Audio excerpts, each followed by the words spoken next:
Gopi terus menangis. Ahem meminta dia untuk tenang. Gopi berteriak mereka memaksa Mira untuk meninggalkan rumah ini dan bagaimana jika dia tidak akan kembali dan pintu rumah ini tertutup untuknya secara permanen.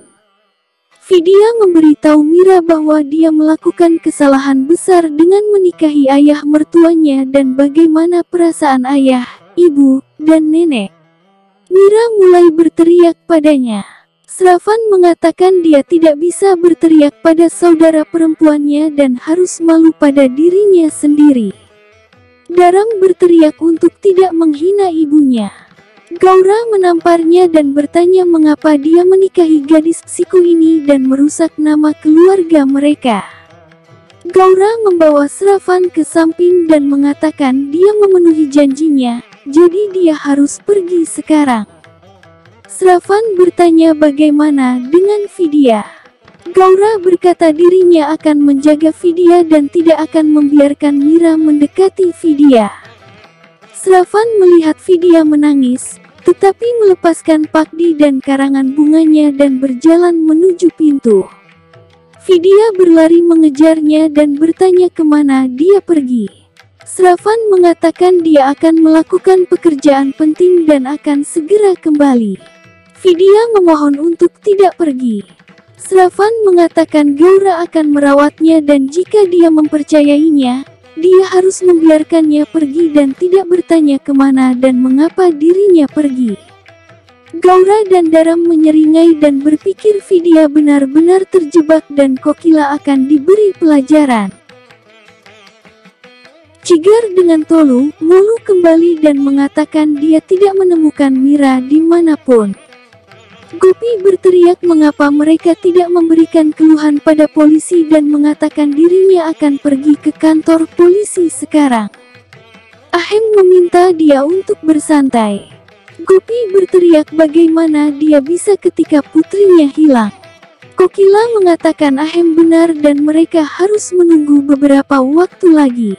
Gopi berteriak bahwa Mira hilang karena dia dan dirinya tidak akan mematuhinya sekarang. Ahem mengatakan akan menemaninya ke kantor polisi. Gopi berkata tidak perlu.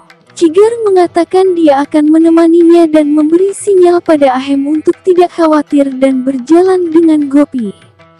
Gaura dan Daram menyeringai saling memandang. Gaura kemudian pura-pura menghibur Vidya dan mengatakan Mira melakukan kesalahan dan bahkan Daram berada di bawah perangkapnya. Vidya mengatakan kepada Mira bahwa dia melakukan kesalahan dan dirinya tidak akan pernah memaafkannya karena pengkhianatannya. Mira berteriak bahwa dirinya disebut keluarga Modi dan bertanggung jawab untuk itu tapi mereka malah mengkhianatinya. Mereka menghinanya sejak kecil dan bahkan sekarang mereka melakukannya. Inspektur mengatakan pada Gopi dia tidak bisa mengeluh sebelum 24 jam. Gopi berteriak mengapa dia tidak bisa melihat keadaan pikirannya, putrinya hilang. Cigar mencoba untuk menghiburnya. Molu mengatakan dia memberi detail Mira. Gopi berteriak pada inspektur mengapa dia tidak mengirim polisi untuk mencari Mira dan mulai menangis memeluk Jigar dan dia menghiburnya. Mira berteriak bahwa dia muak dengan keluarganya yang hanya memuji Vidya dan menghinanya berulang kali, bahkan Vidya menamparnya.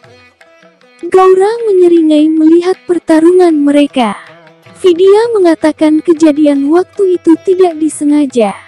Mira mengatakan apapun itu, dia menamparnya dan ketika dirinya memohon untuk tidak menikahi Sravan, dia melanjutkan, keluarga Modi membiarkan Gaura menghinanya berulang kali. Vidya mengatakan akan memberitahu ayah, ibu, dan nenek tentang pekerjaan hebat apa yang dia lakukan. Mira berteriak dia tidak peduli. Gaura pura-pura memarahi Mira karena meneriaki Vidya dan Gaura memberi tanda pada Mira untuk menghentikan Vidya dari membuat panggilan. Vidya menghubungi Gopi. Gaura mengatakan dia akan berbicara dan mencoba merebut telepon. Vidya mengatakan dia akan berbicara dulu dan sambil menangis memanggil Gopi. Gaura mendorong tangannya dan menjatuhkan telepon ke batu bara yang terbakar. Panggilan terputus dan Gopi khawatir pada Vidya. Gaura meminta maaf pada Vidya dan membawanya ke semua. Vidya bertanya di mana telepon rumah dan berjalan ke arah itu. Gaura isyarat pada Daram, lalu Gaura melepaskan kabel teleponnya. Vidya mencoba menelepon, tetapi telepon mati. Gaura mengatakan telepon tidak berfungsi sejak 2 hari. Vidya bertanya tentang ponselnya.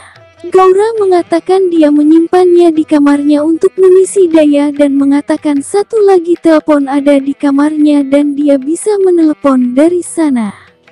Daram bahkan memotong kabel telepon itu. Vidya mencoba tapi telepon mati lagi. Gaura mengatakan masalahnya ada pada kabel dan memintanya untuk terus mencoba dan dirinya akan membawa air untuknya, lalu Gaura keluar mengunci pintu dari luar.